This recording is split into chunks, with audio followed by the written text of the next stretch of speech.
Le 15 septembre 2008, un monument de la finance mondiale s'effondre. Lehman Brothers, une institution ayant traversé une guerre civile, 2 guerres mondiales et le krach de 1929 faisait faillite, précipitant la planète dans la pire crise financière et économique depuis les années 1930.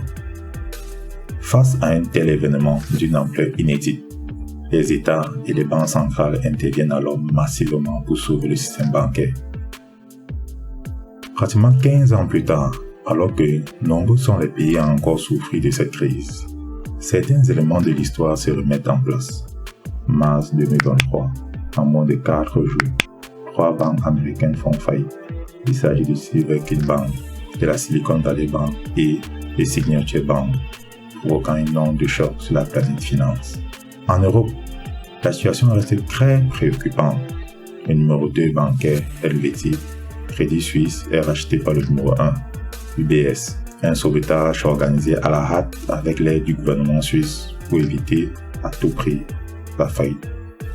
Ces naufrages bancaires mettent en lumière les pratiques comptables impitoyables employées par le secteur bancaire pour multiplier à l'infini leurs profits. L'Afrique, par contre, affiche une relative sérénité face aux turbulences qui secouent le secteur bancaire international. Les banques africaines ne semblent pas subir les mêmes pressions que leurs homologues des pays développés ou émergents.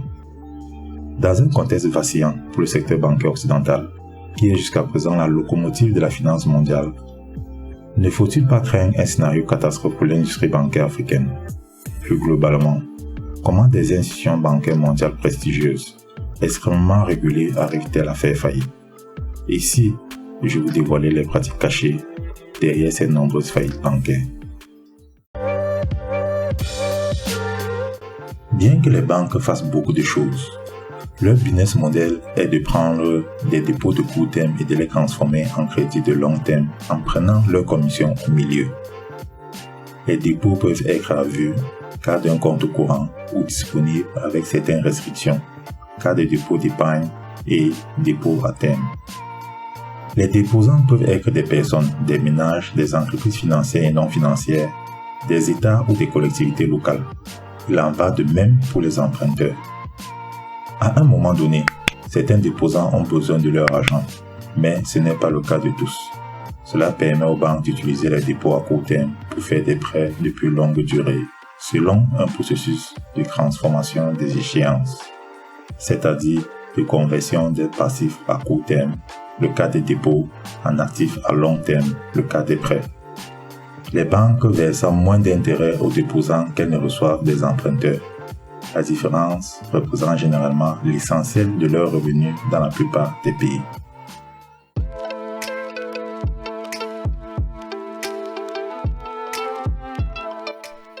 Pour comprendre les dérives observées dans le système bancaire, il est essentiel de saisir le concept d'aléa moral. L'aléa moral est une notion faisant recours à la psychologie humaine et très utilisée en économie. Il ne peut exister que dans une situation d'asymétrie d'information, ce qui signifie que toutes les parties en présence d'une situation n'ont pas le même niveau d'information. C'est l'économiste américain et prix Nobel Kenneth Arrow qui a conçu la théorie de l'aléa moral dans ses travaux de 1950 et 1960. Pour faire simple, l'aléa moral consiste dans le fait qu'une personne ou une entreprise assurée contre un risque peut se comporter de manière plus risquée que si elle était totalement exposée à ce risque. Dans le cas des banques, il s'agit du fait que, se considérant comme non pénalisées en cas d'imprudence dans leurs opérations, elles prennent plus de risques lors de l'octroi de crédit ou de l'exécution d'opérations de marché. Comme illustration de la manipulation comptable qui s'exerce au sein de certaines banques et dont l'aléa moral joue pleinement, nous avons le cas du repo sans seing. Le repo sans seing est une astuce comptable permettant de classer des prêts à court terme comme une vente. C'est une forme de clause de rachat qui permet aux entreprises d'emprunter les fonds excédentaires d'autres entreprises pour une courte durée en échange de garanties. C'est ce que faisait la banque Lehman Brothers. Elle empruntait beaucoup d'argent pour acheter des choses qui pouvaient lui rapporter gros, comme des maisons ou des actions, mais elles prenaient aussi beaucoup de risques. Si les prix baissaient, elles perdaient beaucoup d'argent. Pour ne pas avoir l'air trop endettée, elle utilisait le repos sans sein pour cacher une partie de ses dettes. Elle disait qu'elle avait vendu des choses alors qu'elle les avait juste prêtées. Elle espérait pouvoir les récupérer plus tard et rembourser ses dettes. Mais ça n'a pas marché. Les prix ont continué à baisser et elle n'a pas pu rembourser ses dettes. Ce cas illustre bien la pratique d'habillage des bilans à des fins réglementaires. C'est une pratique frauduleuse qui consiste à embellir artificiellement la situation financière d'une banque pour se conformer aux exigences de fonds propres imposées par les autorités.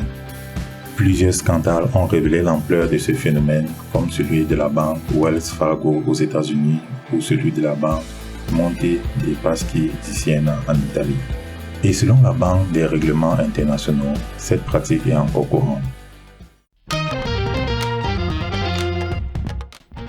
L'activité bancaire en Afrique présente des particularités qui la distinguent des pays occidentaux et qui impliquent des défis et des adaptations spécifiques. Tout d'abord, le secteur bancaire africain est très hétérogène, reflétant la diversité géographique, culturelle et économique du continent. Il existe des pays où le secteur bancaire est très développé, comme l'Afrique du Sud ou le Maroc, et d'autres où il est encore embryonnaire, comme le Soudan du Sud ou la Somalie. Il existe également des différences au sein des régions, notamment entre les pays francophones et anglophones, qui ont hérité de systèmes juridiques et réglementaires différents. Le secteur bancaire africain se différencie également de celui occidental par le rôle important des activités de marché, qui sont une source majeure de revenus et de risques pour les banques occidentales. Les activités de marché désignent les opérations de négociation, d'intermédiation et de placement sur les marchés financiers, notamment les marchés obligataires. Or, ces marchés sont encore peu développés et peu liquides en Afrique, ce qui limite les opportunités et les incitations pour les banques africaines à s'y engager pour se concentrer davantage sur les activités de crédit et de collecte de dépôts.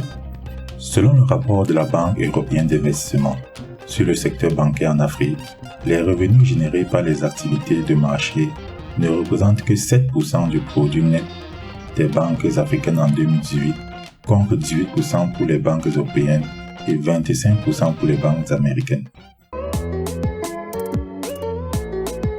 Malgré tous ces défis, les banques africaines ne sont pas nécessairement plus exposées aux faillites bancaires que les banques des pays occidentaux. En effet, les banques africaines ont aussi des atouts qui leur permettent de résister aux chocs financiers. Par exemple, les banques africaines ont souvent une base de dépôt plus stable que les banques occidentales, qui dépendent davantage du financement de marché. Les banques africaines ont aussi une moindre exposition aux produits financiers complexes ou toxiques que les banques occidentales, qui ont été à l'origine de la crise financière mondiale de 2008. Bien que les manipulations comptables telles que l'habillage des bilans à des fins réglementaires semblent générer d'importants profits, les crises à répétition qui secouent le secteur bancaire mondial soulèvent des questions majeures pour le système bancaire africain, dont la principale à mon sens est de savoir comment faire face aux risques liés à la globalisation et à la digitalisation des services financiers afin de renforcer la résilience et la stabilité des banques africaines face aux chocs externes. Si les techniques comptables, financières, bancaires, fiscales et plus globalement les techniques de gestion d'entreprise vous intéressent, abonnez-vous pour recevoir des analyses poussées et pointues de la vie des entreprises africaines et de ses acteurs.